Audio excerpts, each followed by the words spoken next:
Amazon জঙ্গলে Hollywood সিনেমায় আমরা বিশাল আকৃতির অ্যানাকোন্ডা বা ভয়ঙ্কর প্রাণী দেখি, কিন্তু সত্যিকার অর্থে পৃথিবীতে এমন কত বড় প্রাণী রয়েছে তা জানার আগ্রহ নিশ্চয়ই আপনারও আছে। আমাজন জঙ্গল, যা পৃথিবীর ফুসফুস নামে পরিচিত, এক বিশাল রহস্যের আধার।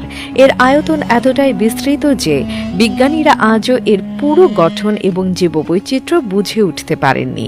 এই রেইন ফরেস্ট পৃথিবীর 9টি দেশে ছড়িয়ে রয়েছে এবং এর প্রতিটি কোণে লুকিয়ে আছে অজানা প্রাণী, উদ্ভিদ এবং অভূতপূর্ব প্রাকৃতিক সম্পদ। অ্যামাজন জঙ্গলের কথা উঠলেই প্রথমে আসে বিশাল অ্যানাকোন্ডার কথা। সাধারণত অ্যানাকোন্ডা 30 ফুট পর্যন্ত দীর্ঘ হয়, কিন্তু 1969 সালে একটি অভিযানে 70 ফুট দীর্ঘ অ্যানাকোন্ডা দেখা গিয়েছিল। এর থেকেও বিস্ময়কর ব্যাপার হলো, কিছু বিজ্ঞানীর মতে এখানে এখনও টাইটানোবোয়া প্রজাতির সাপ থাকতে পারে, যা প্রাগৈতিহাসিক যুগে বিলুপ্ত হয়েছিল এবং যার দৈর্ঘ্য ছিল 42 ফুটেরও বেশি। অ্যামাজনের গহীনে এমন সব রহস্যময় সাপের অস্তিত্ব আজও কল্পনার জাল বুনতে বাধ্য করে। এখানে শুধু সাপই নয়, মাকড়সার কথাও অবিশ্বাস্য। 6 ফুট লম্বা মাকড়সা অ্যামাজনের আদিবাসীদের ধারেই দেখা গেছে বলে দাবি করা হয়। এই মাকড়সাগুলো এতই ভয়ঙ্কর যে নিজের বাচ্চাদেরও খেয়ে ফেলে। বিজ্ঞানীদের মতে এগুলো কোনো সাধারণ প্রজাতি নয়, বরং এক অদ্ভুত বিবর্তনের ফল। অ্যামাজনের গাছপালা শুধু যে বিষাক্ত তা নয়, কিছু গাছ সরাসরি মানুষ বা পশুর মাংস খেতে সক্ষম। আদিবাসীরা এদের মানুষ খেকো গাছ বলে উল্লেখ করেন।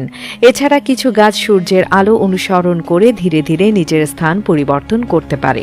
গবেষকদের মতে এগুলো তাদের শিকড় দিয়ে ধীরে ধীরে চলাচল করে, যা সত্যি বিস্ময়কর। জঙ্গলের আরেকটি অন্যতম বিস্ময় হল বয়েলিং রিভার বা ফুটন্ত নদী।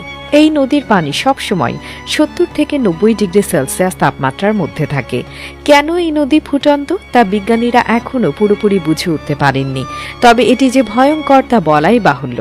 অ্যামাজনের এমন নদী প্রকৃতির অদ্ভুত খেলা এবং রহস্যে ঘেরা এক বিস্ময়। জঙ্গলটি পৃথিবীর 20% অক্সিজেন সরবরাহ করে এবং এতে এক বিশাল ইকোসিস্টেম গড়ে উঠেছে। তবে এর গভীরে এমন কিছু এলাকা রয়েছে যেখানে মানুষের পা কখনো পড়েনি। এমনকি ইউএফও বা এলিয়েন থাকার দাবিও এখানে বেশ জনপ্রিয়। এটি কতটুকু সত্যি তা নির্ণয় করা কঠিন, তবে এই বিশাল জঙ্গলের রহস্য যে অনন্ত তা নিয়ে সন্দেহের কোনো অবকাশ নেই। অ্যামাজনের গহীনে এখনো হয়তো অসংখ্য অজানা প্রাণী এবং রহস্য লুকিয়ে আছে, যা আবিষ্কার করা বাকি। এই জঙ্গলের প্রতিটি নতুন গবেষণা মানব জাতিকে অবাক করে।